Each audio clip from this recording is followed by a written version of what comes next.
Test कैसे देंगे, test कैसे खोलेंगे। देखिए सबसे पहले वीडियो को चलाएंगे, वीडियो चल गया। उसके बाद जो है यहाँ पे आपका डिस्क्रिप्शन है, इस लिंक यहाँ पे क्लिक करेंगे। इसको क्लिक करते ही आपका ये खुल जाएगा।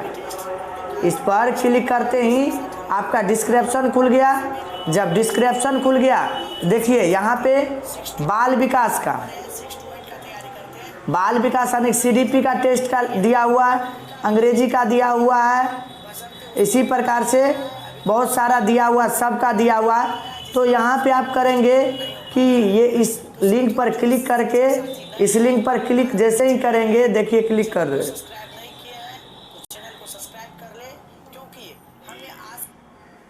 देखिए खुल रहा है टेस्ट मोज। देखिए यहाँ खुला है। तो सबसे पहले आप देख लेंगे कि स्टूडेंट लॉगिन में है या नहीं। तो स्टूडेंट लॉगिन में देंगे और यहाँ पे अपना नाम लिखेंगे। तो जो नाम है आप लोग का वह नाम लिखेंगे, जैसे कि राजेश, RAJESH राजेश देंगे। उसके बाद जो है पासकोड जो होगा इस वीडियो का उसको देंगे और आपका टेस्ट खुल जाएगा। हेलो फ्रेंड्स, आप लोग कैसे हैं? हमें आशा है कि आप लोग अच्छे होंगे और आप लोगों का तैयारी बेहतर चलता होगा। साथियों, आज EVS के कुछ महत्वपूर्ण प्रश्न जो कि परीक्षा के दृष्टिकोण से महत्वपूर्ण है, जो बार बार क्वेश्चन पूछा जाता है, उसके रिलेशनशिप में उससे होकर के क्वेश्चन चूज किया गया है। साथ ही साथ कर्णम मलेश्वरी हो या और सारे जैसे कि सुनीता विलियम्स हो, इस सभी के बारे में डिटेल्स चर्चा करेंगे। साथ ही साथ इस वीडियो के डिस्क्रिप्शन में टेस्ट का लिंक दिया हुआ है, उसको खोल करके आप लोग ऑनलाइन टेस्ट दे सकते हैं। यदि वह देते हैं तो आपको पूरा पता चल जाएगा कि आपका तैयारी कितना हुआ है और कितना बाकी है। यानी कि स्वयं का मूल्यांकन करने के लिए वह सबसे बेस्ट प्लेटफॉर्म है। इसलिए साथियों, वह टेस्ट तो 100% दीजिए। जब तक वह टेस्ट नहीं दीजिएगा तब तक आपको यह कैसे पता चलेगा कि आप लोगों का तैयारी कैसे बेटर होगा, बेस्ट होगा। इसलिए साथियों, आप लोग इस वीडियो के डिस्क्रिप्शन में टेस्ट का लिंक दिया हुआ है, जा कर के आप लोग टेस्ट दे। जब टेस्ट पेपर खोलेंगे, डिस्क्रिप्शन में जाएंगे और टेस्ट पेपर खोलेंगे तो एक पासकोड मांगेगा जो कि इसी वीडियो में दिया हुआ है। इसलिए इस वीडियो को पूरा देखें, स्किप ना करें। तो साथियों, बिना समय गवाए हुए चलते हैं। आज का जो पहला टॉपिक है कर्णम मलेश्वरी, उसके बारे में चर्चा करते हैं। देखिए, कर्णम मलेश्वरी एक ऐसा शख्स थी जो कि वह एक वेट लिफ्टर थी और वह कहाँ की रहने वाली थी, तो वह आंध्र प्रदेश की रहने वाली थी। वह जो है आपका 130 किलोग्राम का जो वज़न वह उठा लेती थी। वह 130 किलोग्राम तक का वज़न भार यानी कि उठा लेती थी। उन्होंने भारत के छोड़ करके दूसरे देश से 29 मेडल जीती थी। कितना मेडल जीती? 29। यह कर्णम मलेश्वरी का जो है खासियत था। उसके बाद साथियों चर्चा करेंगे सुनीता विलियम्स के बारे में। देखिए, सुनीता विलियम्स कौन थी? सुनीता विलियम्स जो है 360 किलोमीटर की दूरी जो है वह कहाँ स्पेस में की थी, यानी कि अंतरिक्ष में कितना दूरी तय की थी? 360 किलोमीटर। वह जो थी सुनीता विलियम्स 6 महीना से ज़्यादा अंतरिक्ष में समय व्यतीत किया, यानी कि वहाँ पे रुकी थी। सबसे लंबे समय तक स्पेस में रहने वाली प्रथम महिला थी। सुनीता विलियम्स जो थी वह सबसे लंबे समय तक रहने वाली सबसे पहली महिला थी जो कि सबसे लंबा समय तक रही थी। वह सुनीता विलियम्स ही है। उसके बारे में जब वह वहाँ गई थी, स्पेस में गई थी सुनीता विलियम्स, तो वह अपना अनुभव कुछ दूसरों के बीच प्रकट किया है। तो आप उस पॉइंट के बारे में जानेंगे। देखिए, पहला पॉइंट क्या दिया हुआ है? वहाँ एक जगह बैठ नहीं पाते थे, एक जगह से दूसरे स्थान तक तैरते रहते थे। जो सुनीता विलियम्स जो थी वह एक जगह पर स्थिर नहीं रहती। कहने का मतलब ये हुआ, अंतरिक्ष में जो भी जाते हैं वह एक स्थान पर स्थिर नहीं रहते हैं, वह सभी स्थान पर आने तैरते रहते हैं, इधर इर्द गिर्द इधर उधर जाते रहते हैं ऑटोमेटिक।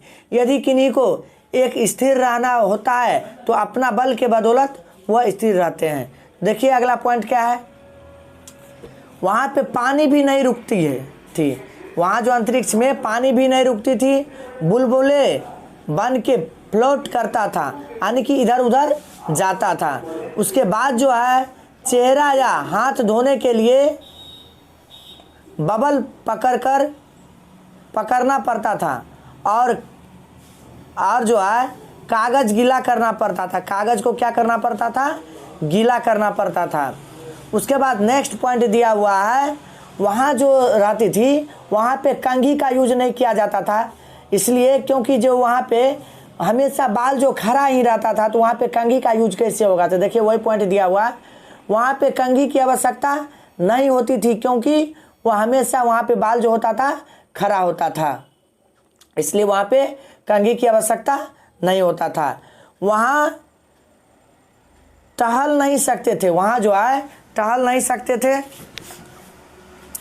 वहाँ पे टहल नहीं सकते थे। कहाँ पे, तो स्पेस में टहल नहीं सकते थे, तो क्या करते थे, देखिए फ्लोट करने की आदत हो गई थी।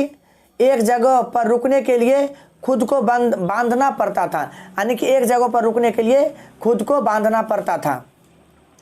उसके बाद नेक्स्ट पॉइंट दिया हुआ है, देखिए नेक्स्ट पॉइंट क्या दिया हुआ है कि नील आर्मस्ट्रॉन्ग चांद पर उतरने वाले प्रथम व्यक्ति, जो कि 1969 ईस्वी में उतरे थे।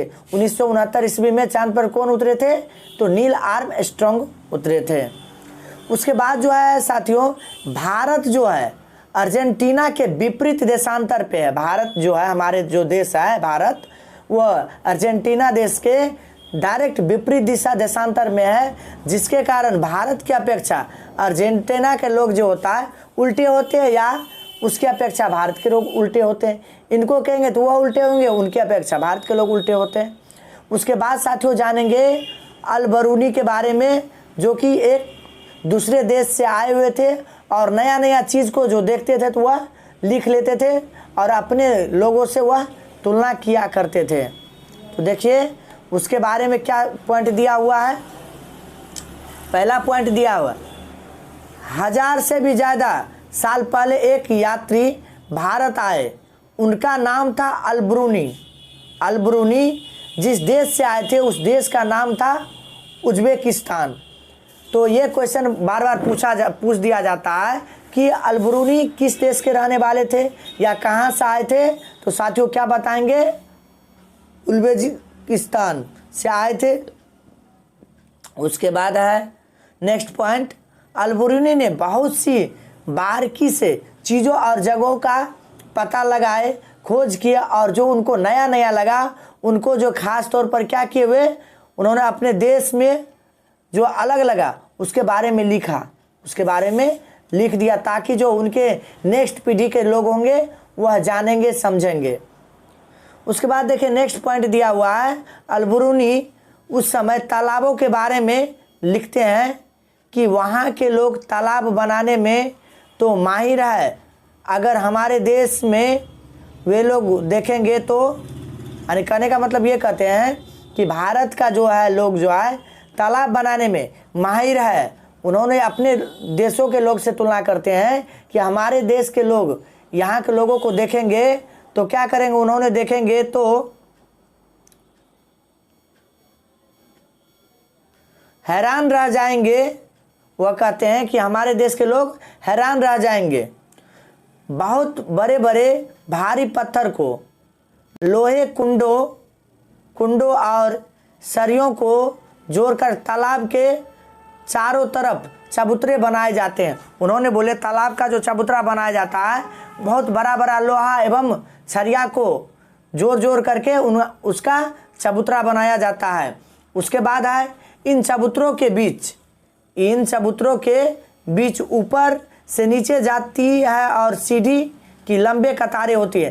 ये जो चबूतरा जो होता है ऊपर नीचे करने के लिए वह क्या होता है, वहाँ पे चबूतरा बनाया, सीढ़ी बनाया जाता है, जिससे लोग चढ़ते हैं और उतरते हैं। चढ़ने उतरने में उन्हें कोई समस्या नहीं होती है। यहाँ पे कभी भीड़ लगने की परेशानी नहीं होती है। आज इतिहास पढ़ने वाले लोगों को अल-बिरूनी की किताब उस ज़माने के बारे में बहुत कुछ पता चलता आने की बताता है कि जो अल-बिरूनी उस समय में जो सब लिखे हुए थे, अभी के जो इतिहास पढ़ने वाले हैं उनको उनके बारे में पता चलता है। उसके बाद साथियों है कि चमकता सितारा। तो देखिए क्या है, चमकता सितारा यानी कि गर्ल्स स्टार। तो गर्ल्स स्टार के बारे में आप जानेंगे। देखिए गर्ल्स स्टार के बारे में आप जानेंगे।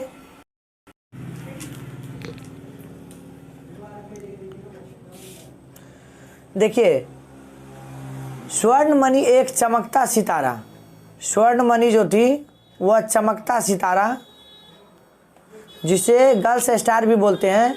स्वर्णमणि एक चमकता सितारा यानी कि गर्ल्स स्टार है, जो चमकते सितारे उन साधारण लड़की को और साधारण कहानियाँ हैं जिन्होंने स्कूल जाकर के अपनी ज़िंदगी बदल दी। यानी कि एक ऐसी गर्ल्स है जो कि अपने कर्मों के बदौलत स्कूल जाकर के अपने ज़िंदगी को बदल डाली, यानी कि बदल दी। उसके बाद नेक्स्ट पॉइंट दिया हुआ है कि स्वर्णमणि चाहती थी कि लोग त्योहारों पर अपने गीत गाने गाए, उन्हें भूले ना और अपने पहनावे को चाव से पहने। कहने का मतलब ये हुआ कि वह हमेशा चाहती थी या सोचती थी कि जो अपना जो कल्चर होता है उसको कभी भूला नहीं जा सकता। उसी प्रकार जो उसका अपना पहनावा होगा उसको कभी नज़रअंदाज नहीं, यानी कि अपना पहनावा को वह अपने ढंग से यानी कि अपना हिसाब से अपने चाव से पहनेंगे, इसमें कोई कसौटी नहीं होगी। उसके बाद नेक्स्ट पॉइंट है, देखिए क्या नेक्स्ट पॉइंट है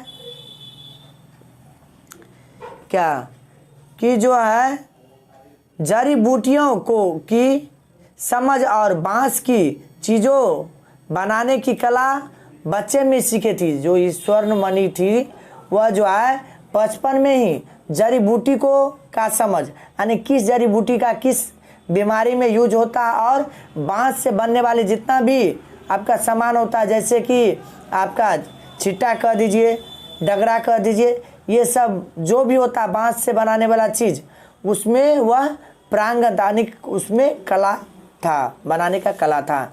उसके बाद नेक्स्ट पॉइंट आए, अपनी स्कूल की भाषा तो सीखी, अपनी कुरुक भाषा का रिश्ता भी उससे जोड़े। कहने का मतलब अपना स्कूल की भाषा तो जानती ही थी, सीखी ही, लेकिन उसके साथ साथ कुरुक भाषा का भी रिश्ता उससे जुड़े थी। उसके बाद है यह सब तोरांग केंद्र में होता है, ये सब जो है तोरांग केंद्र में होता है। तोरांग में कुरुक समाज और अन्य आदिवासियों की खास किताबों को संभाल कर रखा जाता है। कहने का मतलब ये हुआ तोरांग एक ऐसा जगह है या ऐसा रखने की जगह है, वहाँ पे जो आदिवासी का किताब या कुरुक समाज का जो होता है किताब, उसको हिफाजत से रखा जाता है। उसके बाद है गाना बजाने की कई चीज़ें, जैसे बांसुरी, तरह तरह के ढोल सब जो है यह बनाने में क्या थी, प्रांगत भी थी। उसके बाद जो है स्वर्णमणि 21 साल की थी जब उसने वासी दीदी और कई लोगों की मदद में एक केंद्र खोला। जो ये जब 21 वर्ष के थी कौन, स्वर्णमणि, तब उन्होंने वासवी दीदी और कई लोगों के मदद में एक केंद्र खोला। क्या चीज़ का केंद्र खोला, तो केंद्र तो वही जड़ी बूटी के बारे में वह जानती थी, तो वही उपचार केंद्र खोली।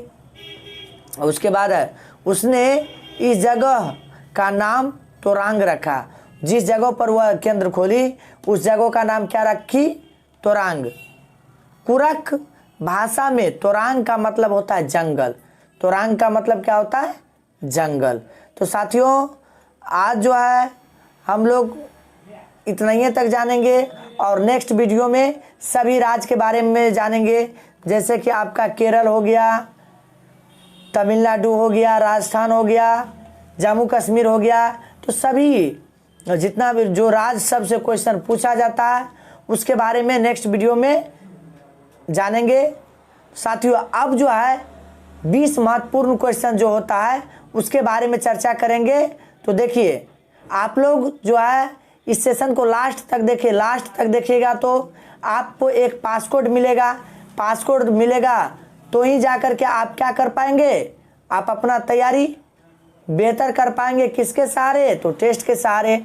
तो इस वीडियो को पूरा देखिए तभी पासकोड मिलेगा। पासकोड मिलेगा तो आप भी इस वीडियो के डिस्क्रिप्शन में जा कर के टेस्ट का लिंक दिया हुआ है, वहाँ पे आप टेस्ट दे सकते हैं। जब ये टेस्ट देंगे तो आप बेस्ट कर पाएंगे। अब साथियों कुछ क्वेश्चन जो महत्वपूर्ण क्वेश्चन है उसको एनालिसिस करेंगे, जो कि 20 क्वेश्चन को सिलेक्ट किया गया है। देखिए सबसे पहला क्वेश्चन आपके स्क्रीन पे आ चुका है। सहयोगात्मक अधिगम में पुराने एवं अधिक दक्ष विद्यार्थियों छोटे एवं कम कुशल विद्यार्थियों का आकलन करते हैं।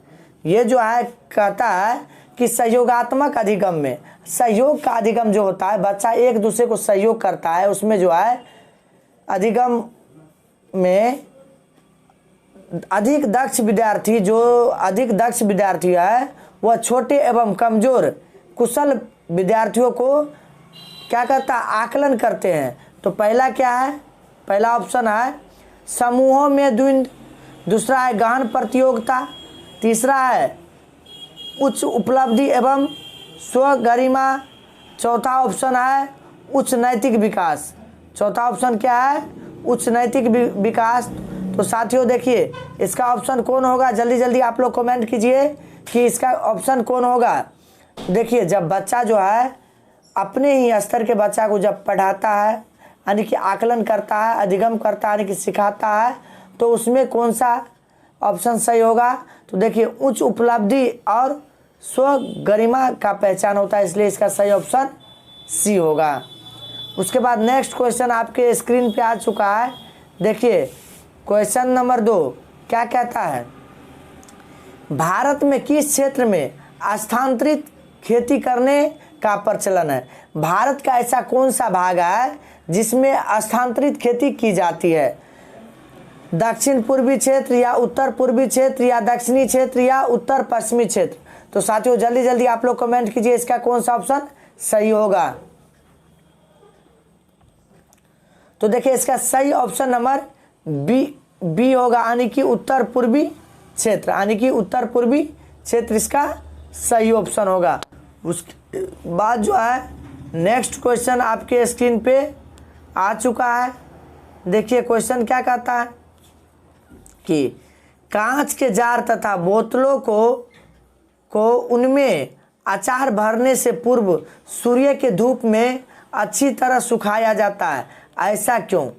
जब अचार हम लोग बनाते हैं तो उसको बुआम में रखा जाता है, यानी कांच के शीशा वाला जो बर्तन होता है, बुआम होता है, उसमें रखते हैं। तो अचार रखने से पहले उस बुआम को धूप में क्यों सुखाया जाता है। तो देखिए पहला ऑप्शन आपके स्क्रीन पे आ चुका है, उनके टेम्परेचर जो बोतल होता है उनके तापमान में वृद्धि करने के लिए, दूसरा उसमें धूल को हटाने के लिए, तीसरा है नमी को पूर्णतः हटाने के लिए, चौथा अचार स्वादिष्ट करने के लिए। तो साथियों कौन सा ऑप्शन सही होगा, जल्दी जल्दी आप लोग कमेंट कीजिए कि जब बोतल में यानी कि बुआम में अचार रखते हैं तो उस रखने से पहले उस बुआम को धूप में क्यों रखा जाता है, यानी क्यों सुखाया जाता है। तो इसका सही ऑप्शन होगा नमी को पूर्णतः हटाने के लिए, पूर्णतः यानी कि जितना भी नमी होता है उसमें पूरा गायब करने के लिए, नमी को हटाने के लिए यह काम किया जाता है। उसके बाद नेक्स्ट क्वेश्चन आपके स्क्रीन पे आ गया। देखिए क्या है क्वेश्चन, प्राथमिक स्तर की अध्यापिका शिक्षिका जो है जलाव भाव के विषय पर अपने कक्षा 4 के बच्चों को प्रभावित तरीके से किस प्रभाव से आंकेगी। जो बच्चा जो है, जो मैडम है, कहने का मतलब अध्यापिका है, शिक्षिका है, वह जो है प्राथमिक स्तर के बच्चा को, जब अध्यापिका प्राथमिक स्तर क्या है तो बच्चों भी प्राथमिक स्तर का ही होगा, तो उसमें जलाव भाव के विषय पर अपने कक्षा के 4 बच्चों को प्रभावपूर्ण तरीके से किस प्रकार से आंकेगी यानी कि जांचेगी। पहला है उपयुक्त विषय पर एक लिखित परीक्षा आयोजित करके। नेक्स्ट ऑप्शन है बी नंबर का, यह पता करके कि उन्हें अपने दैनिक जीवन में जल की बचत कैसे प्रारंभ करें। उसके बाद नेक्स्ट आए, देखिए क्या है, जल संरक्षण को पोस्टर बनाने की गतिविधि को आयोजित करके। चौथा है बच्चों को जल संरक्षण के नारे पर लिखने के लिए कह करके। तो साथियों जल्दी जल्दी आप लोग कमेंट कीजिए इसका कौन सा ऑप्शन सही होगा। तो देखिए क्या कहता है आपका सेकेंड नंबर का ऑप्शन, यह पता करके कि उन्हें अपने दैनिक जीवन में जल का बचत कैसे प्रारंभ होगा। तो साथियों जब ये पर्यावरण में दैनिक जीवन का यूज हो गया वास्तविक जीवन से, तो 99% केस में यही ऑप्शन सही होता है, इसलिए इसका ऑप्शन नंबर बी सही होगा। उसके बाद देखिए नेक्स्ट क्वेश्चन जो है आपको बार बार पूछा गया है, ब्रेल लिपि मोटे कागज पर उभरे हुए बिंदु से बने होते हैं, यह लिपि आधारित है। यह जो ब्रेल लिपि होता है कितने बिंदुओं से आधारित, यानी कि कितने बिंदुओं से यह लिखा जाता है। जो कि अंधे जो होते हैं उनको पढ़ाई के लिए यह मुख्य साधन है। जो कि दृष्टिबाधित बच्चे होते हैं जिसको दिखाई नहीं देता है, तो वह बच्चा जो है ब्रेल लिपि के सहारे या अपने जो है पढ़ाई कर पाएंगे और सब चीज़ को पहचान लेंगे, चाहे वह रुपया हो चाहे कुछ।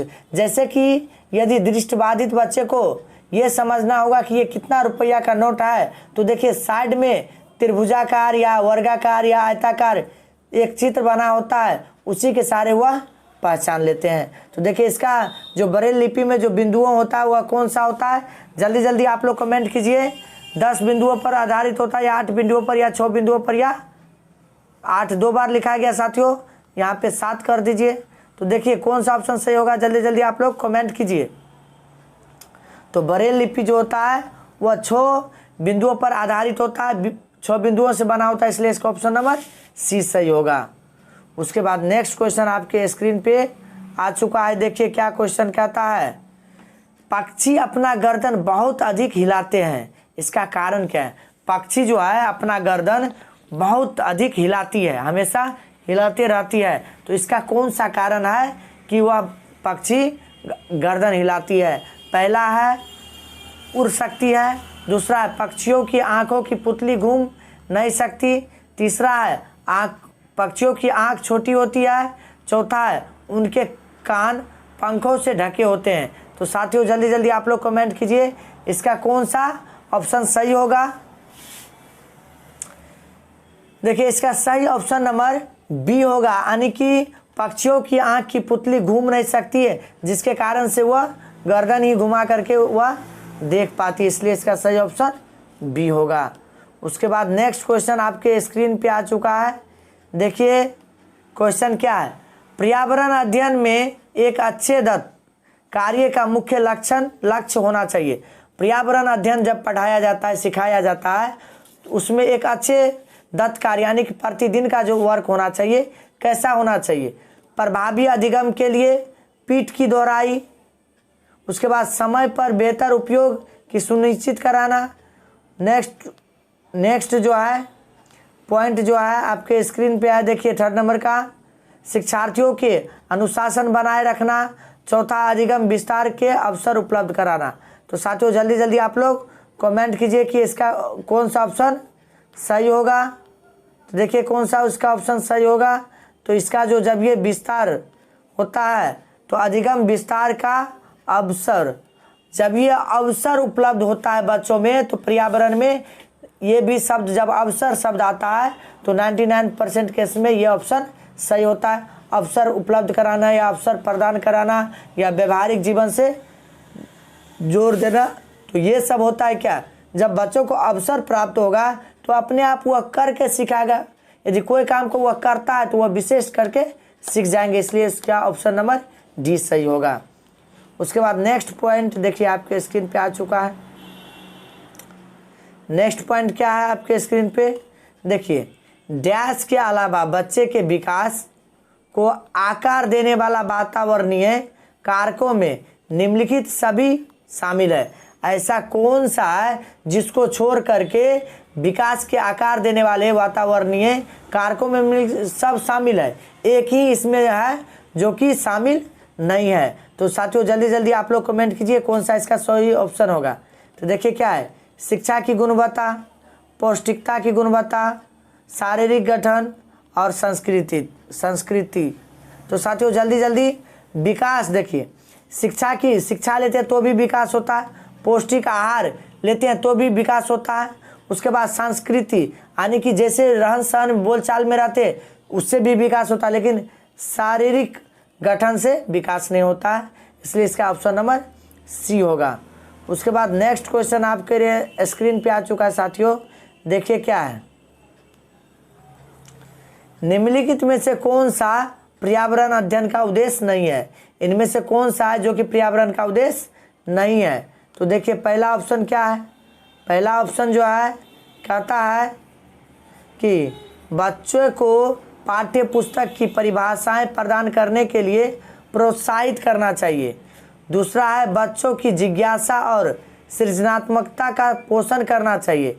तीसरा है परिवेशीय मुद्दों पर जागरूकता का विकास करना चाहिए।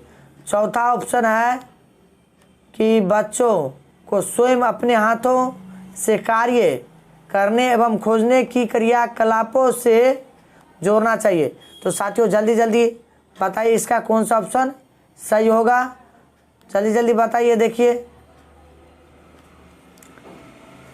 इसका कौन सा ऑप्शन सही होगा। तो देखिए इसमें क्या कहता है, उद्देश्य नहीं है। तो जब बच्चा उद्देश्य नहीं है तो ये निगेटिव होना चाहिए। तो जब ये बच्चा को प्रोत्साहित देते हैं तो प्रोत्साहित शब्द निगेटिव है, इसलिए इसका ऑप्शन सही नंबर ए होगा, इसका ऑप्शन नंबर ए सही होगा। उसके बाद नेक्स्ट क्वेश्चन आपके स्क्रीन पर आ गया दोस्तों, देखिए 10 नंबर का क्वेश्चन क्या कहता है।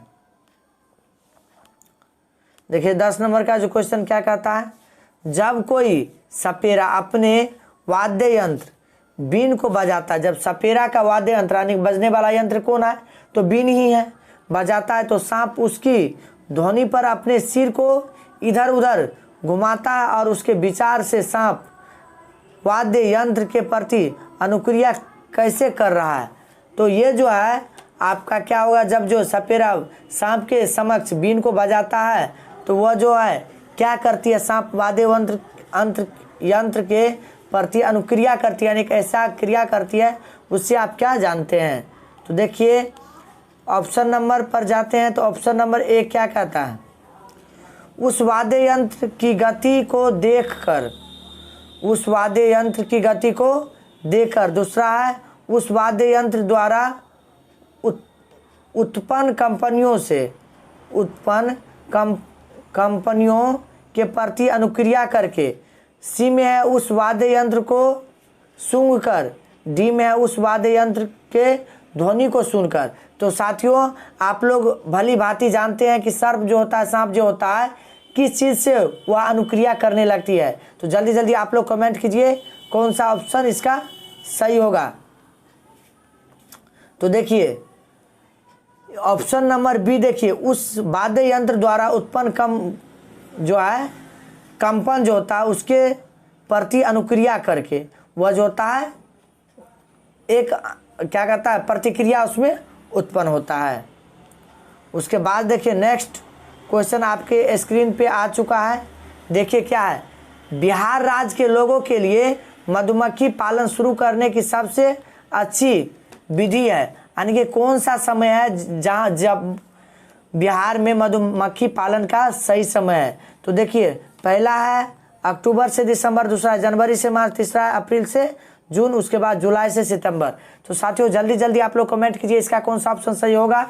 जो साथी EVS के पहले वाला वीडियो नहीं देखे हैं तो ज़रूर देखें, उसमें आपको ये सब के बारे में संपूर्ण जानकारी दी गई है।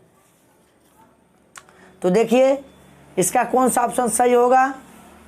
देखिए इस चैनल पे जितना भी वीडियो है सभी वीडियो के डिस्क्रिप्शन में टेस्ट का लिंक दिया हुआ है, इसलिए आप लोग साथियों टेस्ट दीजिए। जब तक टेस्ट नहीं देंगे तब तक आपको कैसे पता चलेगा कि आप लोगों का तैयारी बेहतर हो रहा है या नहीं हो रहा है।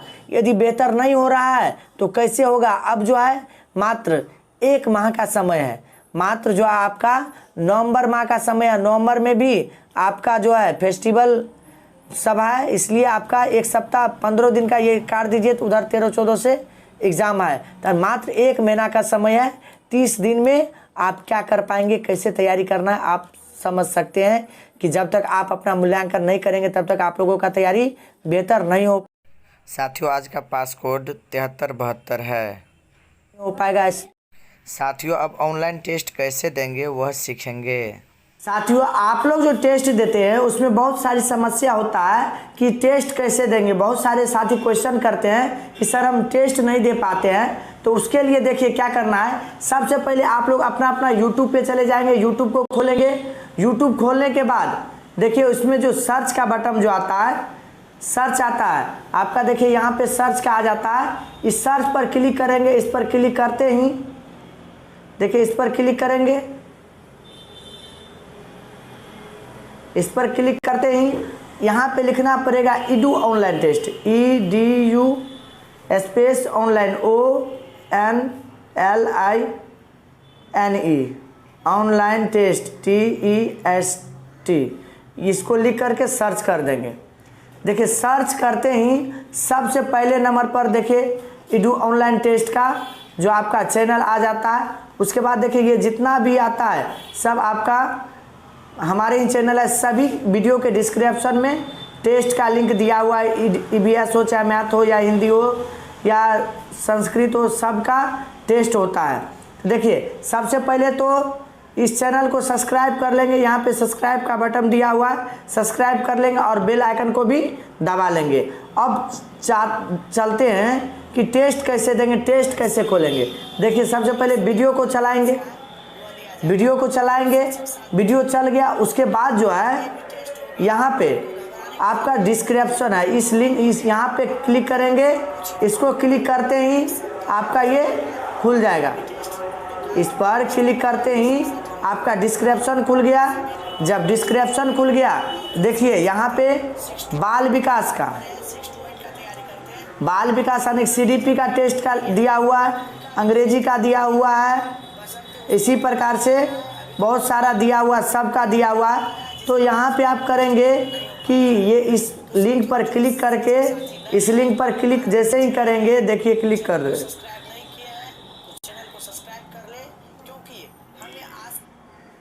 देखिए खुल रहा है टेस्ट मोज। देखिए यहाँ खुला है तो सबसे पहले आप देख लेंगे कि स्टूडेंट लॉगिन में है या नहीं। तो स्टूडेंट लॉगिन में देंगे और यहाँ पे अपना नाम लिखेंगे। तो जो नाम है आप लोग का वह नाम लिखेंगे, जैसे कि राजेश RAJESH राजेश देंगे। उसके बाद जो है पासकोड जो होगा इस वीडियो का उसको देंगे और आपका टेस्ट खुल जाएगा।